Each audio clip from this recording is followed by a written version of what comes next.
Add multiple elements or a few. Now let's build daily interaction number 32.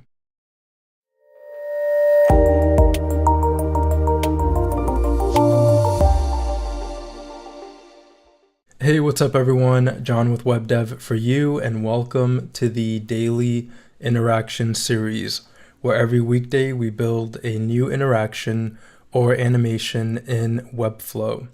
Today we're going to be building a menu item animation on hover. So here I have the example. So when I hover over these menu items, we have this menu item animation. So it's one circle and then a second circle revealing. So first we're going to build out all the menu items and all the elements, and then we'll add the interaction. All right, so this is what we will be building today. To view more daily interactions and premium content, visit webdevforyou.com. Also, be sure to subscribe below to receive a notification every time there is a new daily interaction. Okay, so here I have a blank Webflow project, and we'll start with the daily interaction class naming convention. So it's d-the daily interaction number, so today is 32, and then the element. So every element on the website will have a d-32 in front of it, and this is for consistency purposes and so that we know we're working with daily interaction number 32.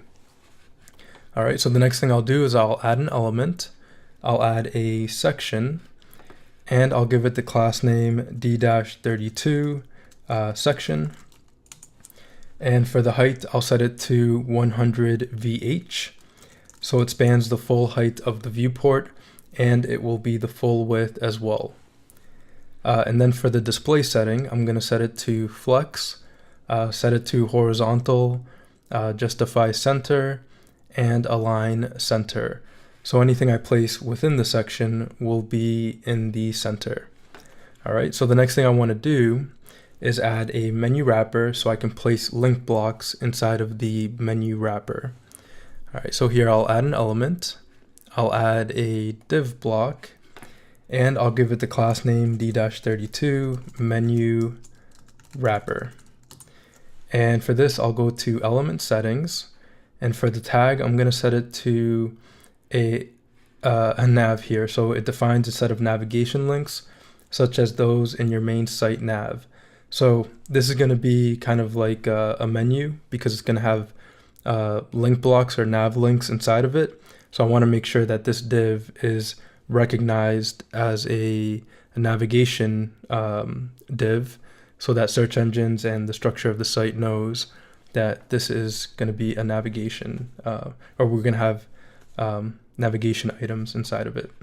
All right, so there we go. We have d-32 menu wrapper. All right, so now I want to add link blocks. So here I'll add an element and I'll add a link block. Okay, so we're going to place text and all the elements inside of the link block. The reason we're adding a link block is so that we can link it out to these different options here. So URL, page section, email, telephone number, or a file. So yeah, we want to place the text and the interaction in the link block. All right, so I'll give it the class name d-32 link block. Okay, and for this, I'm going to set it to a position of relative because we are going to have absolute position divs inside of the link block, and I want them to be positioned relative to the link block and not relative to some other parent element. So by setting it to relative, anything inside of it will be relative to the link block. All right, and I also want to set the display setting to flex, justify center, and align center. So all the items will be in the center of the link block. All right, so the next thing I want to do is add another div block. So I'll add an element, I'll add a div block, and this is going to be d-32 circle 1.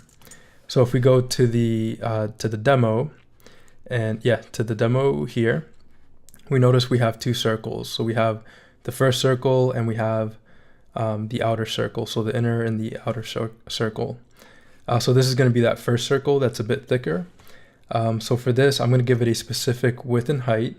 I'm going to set it to, I believe the first one, here I have the first one I think is 75, the width and height, yeah, 75 by 75. So here I'll set it to 75 pixels in width and 75 pixels in height. Okay, and then I'm going to go down to the background and I'm going to give it this blue-violet color, or actually, let me undo that. It's not going to be a background. We want to go to border and give it a solid border. For the width, I'm going to set it to 7 pixels. And here for the border color, I'm going to select the purple color here. And I'm going to set the opacity to 50%, so it's a bit see-through. And for the radius, I'm going to set it to 50%, or I could set it to half the size in pixels, but 50% works as well. Yeah, so to create a perfect circle, it just needs to be half the size of the square. So here I entered in 50%. Okay, so there we have the first circle. So now let's add the second circle. So I'll go to the navigator. Here we can see the structure of the site. So we have the menu wrapper, we have the link block, and circle 1. So I'm going to place, and actually for circle 1 as well, we want to set the position to absolute. Yeah, so it doesn't interfere with other elements within the link block. Set it to a position of absolute there, and we added a border to it. So the next thing we want to do is add the second circle. So I'll select the link block. I'll add an element. I'll add another div block. And for this, I'll give it the class name d-32 circle 2. And for this, we'll give it a width and height of 90 pixels by 90 pixels. So it's a bit larger than the first circle because it's going to be the outer circle. And for this, we'll do the same. We'll go down to border, give it a solid border. And for the width of the border, I'm going to say 3 pixels. And I'll set it to the same color here, to purple. And we'll give it the border, and also the opacity to 50%. And the radius, I'm going to set it to 50% as well. So it's a perfect circle. And I'll set the position to absolute, so it doesn't interfere with the other elements inside the link block. All right, so we have circle 1, circle 2. The last thing we need to do is add the text. So I'll select the link block. I'll add an element, and I'll add a text block. Okay. And we notice it has kind of this blue color with an underline, and that's because it's inside of a link block. So Webflow is giving it the hyperlink styling. So to remove that, we just want to select the link block. I'll go into styles, and for typography here, I'll say none for the underline. So it doesn't have an underline. All right, so the next thing I'll do is replace the text in here. So I'll double click and I'll say home for the text, for the text block. The text block isn't in front, so I'll select it here in the navigator, and we'll give it a class name as well. So d-32 menu item text, and we'll set the position to relative, so it comes to the front of the other elements, and we can select it. So now I can select it in the designer, and for the typography, I'll set it to let's say Georgia. We'll set the color to black. And yeah, the font weight to normal. And for the font size, I'll make this a bit larger. So yeah, something like maybe 44. Let me check the demo. Yeah, I think 44 looks good. And we'll set the line height to something like 50. All right, and for the text, let's make it not completely black, so maybe like 111 for the hex. And there we go. We have the menu item, we have the text, and the circles behind it. Okay, so now what I want to do is copy and paste this link block 4 more times, so we have a full menu. So here I'll hit Command-C to copy, then I'll select the menu wrapper and hit Command-V 4 more times, and we see they're vertical. So here for the menu wrapper, I want to go to Styles, and for the display setting, I'll set it to Flex. So yeah, set it to Flex horizontal, and I'll do Justify Center and Align Center there. The way it was okay. It was Justify Start and Align Stretch, but here just to make sure, I'll just align it to the center. All right, and then I'll select the link block here in the navigator and add some margin to the left and the right to add some spacing. So I'll hold down Alt and add maybe 15 pixels of margin on the left and the right. So I held down Alt to adjust both the left and the right side of the margin there. So here I'll just rename this Home, About, Services, Contact, and Shop. Okay, so we have the 5 menu items. Now we just need to add the interaction. So here we can see we have the interaction, and let me rename it how I have it here. So yeah, products, services, and contact. All right, there we go. Yeah, so perfect. We have the menu items. Now we need to add the interaction. So I want the interaction to occur when I hover over a link block. So here in the navigator, I'll select the link block. I'll go into interactions. Here where it says element trigger, I'll click the plus and I'll select mouse hover because it's going to occur on hover. So mouse hover, and on hover, we're going to start an animation. And we're going to add a new timed animation. So I'll click the plus and I'll call this D-32 mouse in. Okay, so what we want to affect is the 2 circles. So I'm going to open this here, and I'm going to select circle 1 and go back into interactions, click the plus, and I'm going to say scale. Okay, and for this, and also let me do something here so we have more real estate. Yeah, so we can see everything here. So for circle 1, we set it to scale, and I'm going to scale it on the X and the Y, so it just gets smaller. And it's going to constrain the X and the Y because the lock symbol is locked here. So for the first circle, I'm going to say 0.8, okay? So it just gets a little bit smaller. And then I'm also going to set an opacity. Oh, and also for the timing, I'm going to set it as the initial state. So that's where it will be initially. And then I'm also going to set an opacity of 0% so we can't see it initially, and also set it as the initial state. So if we preview initially, we can't see that first circle. Now I want to do the same for the second circle, so I'll select it here, go into interactions, say scale, and for this one I'm going to scale it to 0.9, so it's a little bit less than the first one, so we have kind of this easing with the circles.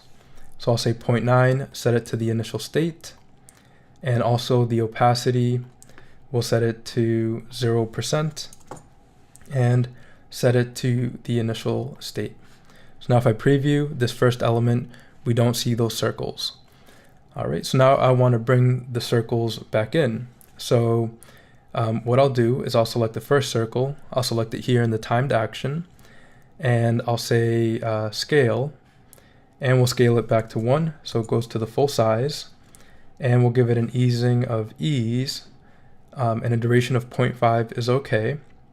And then also for the opacity, we'll set it back to 100%, and then for the easing, we'll say ease, and I'll start it with the scale. So now if I preview and I hover, that first circle comes in. Okay, so we brought it from a scale of 0.8 to 1, and we brought back the opacity. So it has this nice fade in effect. So now we want to do the same for the second. So I'll select the second, the circle 2 here. I'll say scale it to 1, set the easing to ease. Oops, kind of clicked out there. Yeah, we set the easing to ease. I'll start it with the first circle, and we also want to set the opacity to 100%, and I'll say ease, and I'll click hold and drag to start it with the other timed actions. So right now, they both start at the same time. So I hover and looks pretty good, but I want the second circle to come in after the first. So to do that, I'm just going to add some delay to circle 2. So here where it says delay, I'm going to say 0.2, and the same for the opacity, I'm going to say 0.2. So the first circle becomes larger and fades in, and then the second circle comes in a little bit after it. And they all have an easing of ease. So now I'll preview, and when I hover over, we have that nice kind of ripple effect for those two circles. All right, so I want to apply it to all of the menu items. So what I can do, rather than affecting a selected element here in the interaction, I can click and select class. So the action will affect multiple elements with the same class. So I'll select it here. And I want to affect only children with this class, because circle 1 and circle 2 are children of the link block or the interaction trigger. So I want to affect only the specific circles of each interaction trigger. So just as an example, if I were to select this one and I preview, they all get affected at the same time, which is not what I want there. So here where it says all elements with this class, I'm going to say only children with this class. And the same for circle 1. Select class and only children with this class. So now if I hover, only the first one is occurring, because in the navigator, only this first link block is an interaction trigger because it has a green circle with the lightning bolt symbol. To make them all interaction triggers, we'll go back into the interaction. We'll close this here.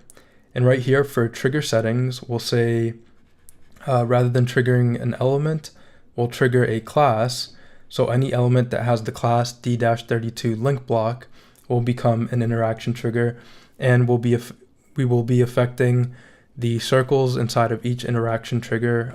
It will occur for all of them. So here, if I go to the navigator, we can see all the link blocks are now in interaction triggers. So if I preview, initially we can't see the circles, but I'll hover and we can see the circle. Perfect. The last thing we need to do is add a hover out state, so the circle disappears when we hover out. So we'll go back into the interaction, and on hover out, we'll start an animation. Here I'll duplicate the D-32 mouse in, so I'll click on these three dots. I'll select duplicate, and I'll select D-32 mouse in 2. I'll select it here, and I'll rename it to D-32 mouse out. We can delete all the initial states because we already set them in the first timed action, or the mouse in, so we don't need it for the mouse out. So I'll delete these 4 initial states, and then here we just need to change the value to have the circles and the opacity go back to the original values. So here for the scale, rather than 1 for circle 1, I'm going to say 0.8. And then for the opacity, I'll set it back to 0%. And circle 2, we're going to set it back to 0.9. And the opacity, we're going to set it to 0%. That's why we duplicated it, because it already had all the timed actions that we needed.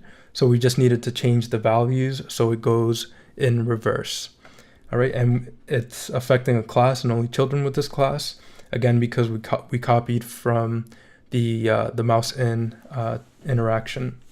And that's it. So actually the other thing we need to do is make circle 2 disappear first and then circle 1. So here for circle 2, rather than a delay of 0.2, we'll say 0, and then we'll add the delay of 0.2 to circle 1. So it goes in reverse. So initially circle 1 comes in first and then circle 2, and then in reverse we want circle 2 to disappear first and then circle 1. So it goes kind of in a reverse motion. So now I'll preview, I hover, looks good, I hover out, and it goes back. And that's it. So it's occurring for all of them because we're affecting the children of the interaction trigger. So circle 1 and circle 2 are children of the link block, and we're making all the link blocks interaction triggers within interactions. So here I'll close this. Here for the trigger settings, we're affecting any element. We're making any element that has the class D-32 link block an interaction trigger.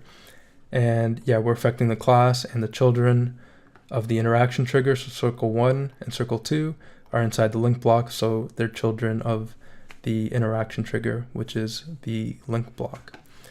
All right, so I think I've talked about it enough. Hopefully that was all clear. If you have any questions about it, let me know in the comment section or in the forum section in the members area. All right, and the last thing we can do, because these menu items are in a menu wrapper, I can select the menu wrapper here in the navigator, and I can say something like position absolute. I can place it in the top right, and I'll make the text a bit smaller. So I'll select the menu item text, and I'll make it something like 24, and let's see, yeah, we'll set the line height to 40, and let's add some margin to the top, something like this, to the menu wrapper. Now those circles are going to be a bit large. They don't look bad if that's what you're going for, but let's add some right margin as well to the right, something like, yeah, we'll say 50. So you can have a nice little menu in the upper right with a menu item animation. You could change the size of the circles as well. So here I'll select circle 1. Rather than 75 by 75, I'll say something like 45 by 45. And then circle 2, we'll set it to something like 60 by 60, just to make them a little bit smaller. And that looks pretty good. I'd probably make the first circle a bit thinner, which I can do. So I'll select circle 1. And for the border radius, I'll set it, or the width, I'll set it to 5 rather than 7. And we have a nice little animation when the user hovers over the menu items. All right, looks good. So that is it for this daily interaction, creating this menu item animation on hover. All right, let me go back in here, and I'll go back to the demo page, and looks good. All right, yeah, so that is it for daily interaction number 32.